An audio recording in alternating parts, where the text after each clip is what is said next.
প্রধান উপদেষ্টার চূড়ান্ত স্বাক্ষরে প্রকাশিত নবম পে স্কেল। বেসিক শুরু ৩২,৫০০ টাকা, ১২ গ্রেডে বদলে যাচ্ছে সরকারি বেতনের চিত্র। ইনক্রিমেন্ট ও ভবিষ্যৎ সুবিধায় আসছে বড় পরিবর্তন। ১ জানুয়ারি থেকে নবম জাতীয় পে স্কেলের গ্যাজেট প্রকাশের নির্দেশনা। অর্থ উপদেষ্টা। আসসালামু আলাইকুম সুপ্রিয় দর্শক, ভিডিওর শুরুতেই সরকারি চাকরিজীবী মহোদয়গণ চ্যানেলটি সাবস্ক্রাইব করে রাখুন নবম পে স্কেলের আপডেট সবার আগে পেতে। দৈনিক বার্তা ৩১/১২/২০২৫। প্রধান উপদেষ্টার চূড়ান্ত স্বাক্ষরের মাধ্যমে দেশের সরকারি কর্মচারীদের জন্য বহুল আলোচিত নবম জাতীয় পে স্কেল আনুষ্ঠানিকভাবে প্রকাশের পথে এগিয়েছে। দীর্ঘ প্রতীক্ষা, আলোচনা, সমালোচনা ও দাবির পর অবশেষে একটি সুসংহত কাঠামোতে বেতন ব্যবস্থা পুনর্গঠনের সিদ্ধান্ত এসেছে। এই পে স্কেল শুধু একটি বেতন তালিকা নয়, বরং আগামী ১ দশকের সরকারি চাকরির আর্থিক রূপরেখা নির্ধারণ করবে বলে মনে করছেন সংশ্লিষ্টরা। সরকারি চাকরিজীবীদের জীবনমান, ভবিষ্যৎ নিরাপত্তা এবং কর্মপ্রেরণার সাথে সরাসরি জড়িয়ে আছে এই কাঠামো। ফলে এটি নিয়ে স্বাভাবিকভাবেই দেশজুড়ে আগ্রহ ও আলোচনার সৃষ্টি হয়েছে। নতুন পে স্কেলে সবচেয়ে আলোচিত বিষয় হচ্ছে বেসিক বেতনের সূচনা। এবার বেসিক বেতন শুরু হচ্ছে ৩২,৫০০ টাকা থেকে, যা পূর্ববর্তী কাঠামোর তুলনায় উল্লেখযোগ্য বৃদ্ধি। বিশেষ করে নিম্ন ও মধ্যম স্তরের কর্মচারীদের জন্য এটি একটি বড় পরিবর্তন হিসেবে দেখা হচ্ছে। দীর্ঘদিন ধরে যে বেতন বৈষম্য ও জীবনযাত্রার ব্যয়ের সাথে অসামঞ্জস্যের অভিযোগ ছিল, তা আংশিকভাবে হলেও লাঘব হবে বলে আশা করা হচ্ছে। বেসিক বাড়ার ফলে অন্যান্য ভাতার অঙ্কও স্বয়ংক্রিয়ভাবে বাড়বে, যা মাসিক মোট আয়ের ওপর ইতিবাচক প্রভাব ফেলবে। এবারের নবম পে স্কেলে গ্রেড কাঠামোতেও বড় পরিবর্তন আনা হয়েছে।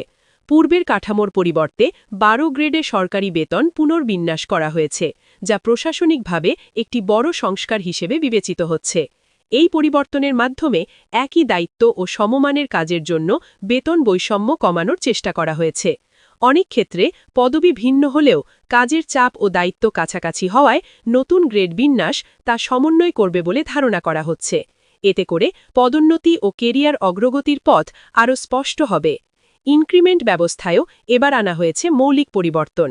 আগে যেখানে ইনক্রিমেন্ট ছিল অপেক্ষাকৃত সীমিত এবং ধীর গতির, সেখানে নতুন পে স্কেলে তা আরও কার্যকর ও বাস্তবমুখী করা হয়েছে। নির্দিষ্ট সময় অন্তর বেতনের স্বাভাবিক বৃদ্ধি কর্মচারীদের জন্য দীর্ঘমেয়াদে আর্থিক স্থিতিশীলতা নিশ্চিত করবে। একই সঙ্গে কর্মদক্ষতা ও অভিজ্ঞতার মূল্যায়নের বিষয়টিও গুরুত্ব পাচ্ছে। ফলে শুধু সময় পার করলেই নয়, কাজের মানও ভবিষ্যতে গুরুত্বপূর্ণ হয়ে উঠবে। ভবিষ্যৎ সুবিধার দিক থেকেও নবম পে স্কেলকে একটি যুগান্তকারী পদক্ষেপ হিসেবে দেখা হচ্ছে। পেনশন, গ্র্যাচুইটি এবং অবসরকালীন অন্যান্য সুবিধা নতুন বেসিকের সাথে সামঞ্জস্যপূর্ণ হওয়ায় অবসর জীবনে আর্থিক নিরাপত্তা বাড়বে। দীর্ঘদিন চাকরি করার পর অবসরের সময় যে অনিশ্চয়তা অনেকের মনে কাজ করত, তা কিছুটা হলেও কমবে বলে সংশ্লিষ্টরা মনে করছেন। বিশেষ করে যারা এখনও চাকরির মধ্য পর্যায়ে আছেন, তাদের ভবিষ্যৎ পরিকল্পনায় এটি বড় ভূমিকা রাখবে। অর্থ উপদেষ্টার নির্দেশনায় ১ জানুয়ারি থেকে নবম জাতীয় পে স্কেলের গ্যাজেট প্রকাশের বিষয়টি আলাদা গুরুত্ব বহন করে। বছরের শুরুতেই এই নির্দেশনা কার্যকর হলে নতুন অর্থবছরের প্রস্তুতিতে তা বড় ভূমিকা রাখবে। প্রশাসনিকভাবে বেতন হিসাব, ভাতা সমন্বয় এবং আর্থিক পরিকল্পনা সাজাতে সময় পাওয়া যাবে।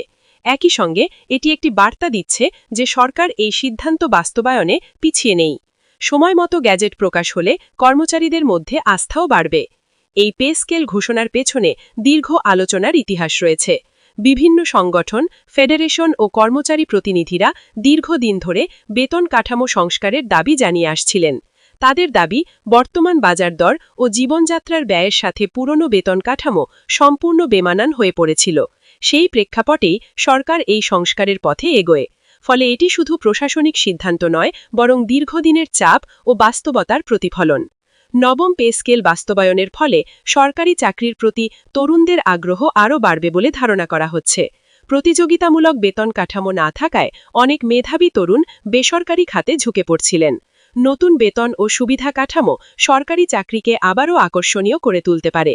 এতে করে দক্ষ মানব সম্পদ রাষ্ট্রীয় প্রশাসনে যুক্ত হওয়ার সুযোগ পাবে, যা দীর্ঘমেয়াদে দেশের জন্য ইতিবাচক হবে। তবে এই পে স্কেল বাস্তবায়নের সঙ্গে সঙ্গে কিছু চ্যালেঞ্জও আসবে বলে মনে করছেন অর্থনীতিবিদরা। সরকারের ব্যয় বাড়বে, বাজেট ব্যবস্থাপনায় নতুন করে সমন্বয়ের প্রয়োজন হবে। রাজস্ব আয় বাড়ানো ও ব্যয়ের ভারসাম্য রক্ষা করা একটি বড় কাজ হয়ে দাঁড়াবে। তবে সঠিক পরিকল্পনা ও ধাপে ধাপে বাস্তবায়নের মাধ্যমে এই চ্যালেঞ্জ মোকাবেলা করা সম্ভব বলে আশাবাদ ব্যক্ত করা হচ্ছে। নতুন পে স্কেল কার্যকর হলে মাঠ পর্যায়ের কর্মচারীদের ওপর এর প্রভাব সবচেয়ে বেশি পড়বে বলে ধারণা করা হচ্ছে। দীর্ঘদিন ধরে যারা সীমিত বেতনে পরিবার চালানো, বাসা ভাড়া ও শিক্ষা ব্যয়ের চাপ সামলাচ্ছিলেন, তাদের জন্য এই পরিবর্তন কিছুটা স্বস্তি আনবে। বিশেষ করে স্বাস্থ্য, শিক্ষা ও প্রশাসনের তৃণমূল পর্যায়ের কর্মীদের মধ্যে নতুন আশার সঞ্চার হয়েছে। বেতন বাড়ার ফলে তাদের কর্ম উদ্দীপনা বাড়বে এবং সেবার মান উন্নত হওয়ার সম্ভাবনাও তৈরি হবে। এতে করে সরাসরি সাধারণ জনগণও এর সুফল পেতে পারে। এছাড়া নবম পে স্কেলের মাধ্যমে ভাতা কাঠামো আরও স্বচ্ছ ও সমন্বিত হওয়ার সম্ভাবনা তৈরি হয়েছে। বাড়ি ভাড়া ভাতা, চিকিৎসা ভাতা এবং অন্যান্য সুযোগ সুবিধা নতুন বেসিকের সাথে সামঞ্জস্যপূর্ণ হওয়ায় বাস্তব মূল্য বৃদ্ধি পাবে। আগে অনেক ভাতাই কাগজে থাকলেও বাস্তবে তা জীবনযাত্রার ব্যয়ের তুলনায় খুবই কম ছিল। নতুন কাঠামোতে সেই ব্যবধান কমানোর চেষ্টা করা হয়েছে। ফলে সরকারি চাকরিজীবীদের মাসিক মোট আয়ের কাঠামো আরও বাস্তবসম্মত হবে। নবম জাতীয় পে স্কেলকে ঘিরে সরকারি চাকরিজীবীদের মধ্যে যে দীর্ঘ অনিশ্চয়তা ও অপেক্ষা ছিল, তার অনেকটাই দূর হতে চলেছে। যদিও বাস্তবায়নের সময় কিছু প্রশাসনিক জটিলতা দেখা দিতে পারে, তবুও সামগ্রিকভাবে এটি একটি ইতিবাচক অগ্রগতি হিসেবে বিবেচিত হচ্ছে। সরকারের পক্ষ থেকে যদি সময়মতো নির্দেশনা ও ব্যাখ্যা দেওয়া হয়, তাহলে বিভ্রান্তির সুযোগ কমবে। এখন দেখার বিষয়, মাঠ পর্যায়ে এই সিদ্ধান্ত কতটা দ্রুত ও সঠিকভাবে বাস্তবায়িত হয়। সার্বিকভাবে নবম পে স্কেল শুধু একটি বেতন কাঠামো নয়, এটি সরকারি প্রশাসনের ভবিষ্যৎ রূপরেখার একটি গুরুত্বপূর্ণ দলিল। বেসিক বেতন বৃদ্ধি, গ্রেড পুনর্বিন্যাস, ইনক্রিমেন্ট সংস্কার এবং ভবিষ্যৎ সুবিধার সমন্বয় মিলিয়ে এটি একটি বড় পরিবর্তনের সূচনা করছে। প্রধান উপদেষ্টার চূড়ান্ত স্বাক্ষর এবং অর্থ উপদেষ্টার নির্দেশনায় গ্যাজেট প্রকাশের সিদ্ধান্ত সেই পরিবর্তনকে বাস্তবতার পথে নিয়ে গেছে। এখন সবার দৃষ্টি ১ জানুয়ারির দিকে, যেখানে আনুষ্ঠানিকভাবে নবম পে স্কেল কার্যকর হওয়ার নতুন অধ্যায় শুরু